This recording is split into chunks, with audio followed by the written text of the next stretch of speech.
huge there. They have better recruitment than we do, and I just don't understand why we wouldn't want to follow in that footsteps. I wasn't talking about party-wise, but I am absolutely, I'm all for us doing more community service hours and improving every aspect of our community. And again, we will look at all comers. We will look at all institutions that we feel like we can draw from so that we can make this the best community possible. When at UK, our Greek community was involved with our dance marathon. They raise over $600,000 every year for that event. That is a fantastic event, and we have lots that we can learn from that. I think last year you guys raised about $125,000, so we've got a ways to go. But there are definitely things that other communities are doing that we can steal from, and I plan to help us do that. Just following up what you said, I completely agree with you about the fact that we need to step our game up when it comes to who we recruit and what they do once they get in.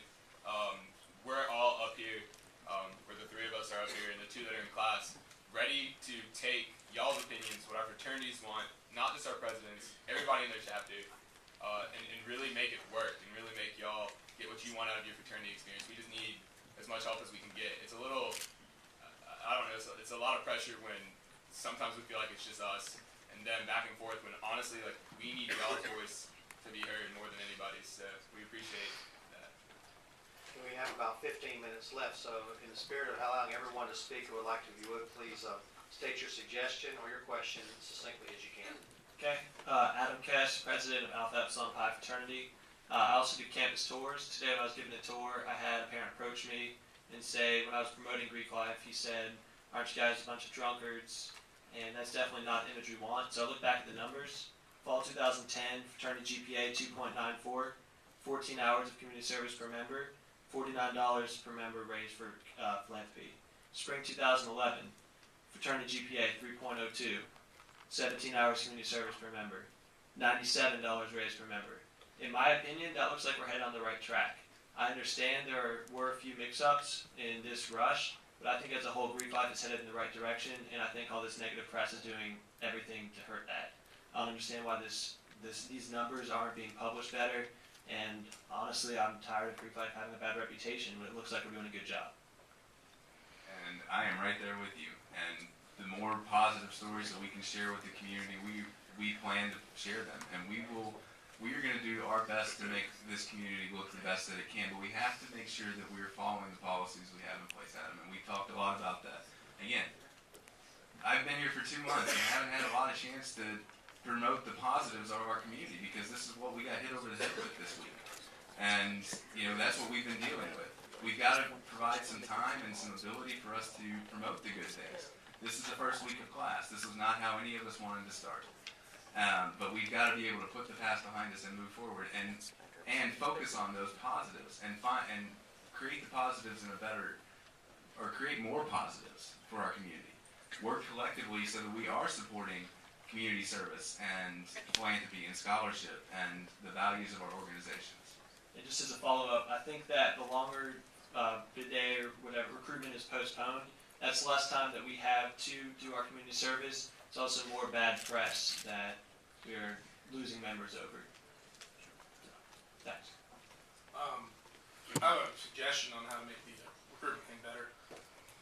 Other than getting rid of the alcohol and the safety issues, could we bring back the Pi Chi groups? Because I noticed the first night of Rush, at least it seemed to me, maybe the Rushies didn't follow it. There was just kind of a group of guys coming in, but no real groups, no real kind of organization. And on that note, maybe we should reorganize the whole way Rush Week's run. Maybe make it so people don't hate former rushers, so they don't feel like they need to have a party to get kids to like them or get to know kids at all. Because without Pi Chi groups forcing them to go to every house, how do I know somebody's been staying over at one house and didn't even bother coming to mine? Maybe he really could like my house, maybe he hated it, but maybe we should reconsider the way we run Rush Week in total, because I feel like people hate formal Rush and they look for the thing after. Maybe we should make them want formal Rush, want to enjoy being there, spending time with the Rushies.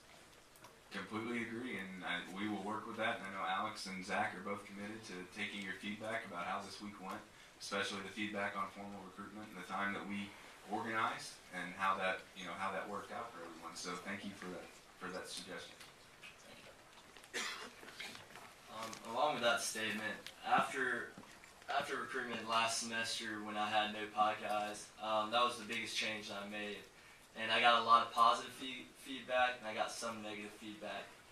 We knew it'd be greater numbers during fall, and we structured it differently. They were assigned to certain houses at a certain time, and it was my mistake. We messed up the schedule.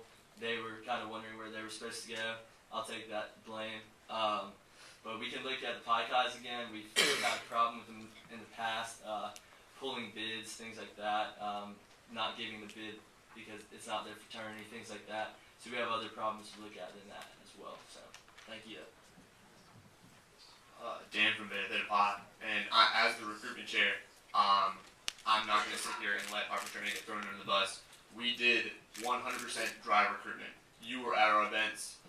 You were invited to every single event. And we have over 30 members waiting to pledge our fraternity that all have above 3.0. And that all were leaders in their high schools and in their community. And 3 of these guys were valedictorians of their class. And by postponing this, you are restricting us from letting those 30 guys join into Greek life. And so with that, you've been asking for a proposal. And I say, why not let judicials handle all of these cases and let that be a judicials thing? There's no reason why a fraternity that has done nothing wrong can't have a bid day tomorrow or later on today. Let this forum today and the forum tomorrow be a decision for what we need to change through recruitment, but there's nothing stopping us from handing out bids today for those fraternities that did not do anything wrong. And we will confer about that. I can't make a decision right now. There are more people involved than just me and Anna, and so we'll confer about that. But thank you for your suggestion, Dan. And I think you guys and the other chapters in our community who did things the right way and did recruitment without alcohol and are finding fantastic numbers are proving for the rest of our community that is possible. And it is possible for us to have positive values-based conversations and have fun without alcohol in our community. That is possible, but we have to admit that we can do it.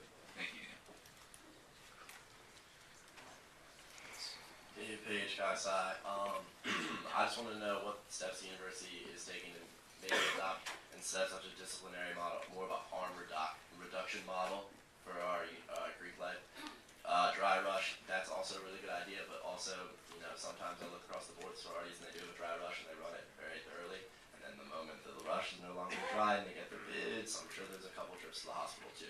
How can we ensure that if the fraternities switch over to dry rush, we simply delay those hospital rides a week? Because that's the major goal in the long term, isn't it? Is that those don't happen at all? Yes, the major goal is that we don't send anybody to the hospital. But we would also expect that you would follow your risk management policies so that people can't get to that level of alcohol use. That there are people who are responsible at our events who are looking out for the other people who are there, both brothers, sisters, and guests. And that when people come to our events, they know that they can do so. They can come and they can have a good time, but they know that they're going to get home safely. And so yes, our sororities will be involved in this. They will be involved in the risk management planning that we have going forward. And we're going to do our best to inform everybody and to teach everybody and help educate everybody about harm reduction in our community. Absolutely. And my follow-up question is, I read that PDF last night that was attached to the Daily Gamecock article with all the problems they had with the Office of Greek Life. It seemed in there that they had cited numerous ways that the Greek fraternities and individuals' rights have been violated according to the student handbook. I want to know how that's going to be dealt with. I can tell you I haven't had time to read it personally. There's been a lot of things. Listen, hey, there have been a lot of things that have been going on today, trying to prepare for this to make sure that everybody was ready. Somebody had to type up these documents that you're reading out there. Somebody had to be on the phone with your national offices and try to talk to them through this process. So no, I haven't had a chance to read that yet. But when we get a chance to dissect that, we will take it. We will take the recommendations that are there and we will consult about them. I just want to know what's going to happen with that though, because don't get me wrong, underage drinking, all those things, those are just as bad. But to violate the rights of individuals is a crime in itself too. And I've seen these articles, they're talking of integrity and all those things.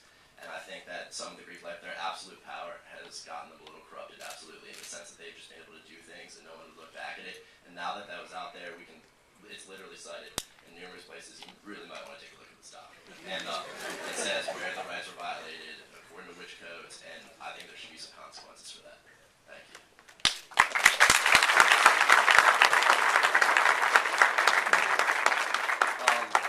to say that I don't think anyone here is against. I mean, safety is definitely important, especially during rush, and I think every fraternity would be open to discussion on both ends about how to improve Greek life and fraternity rush.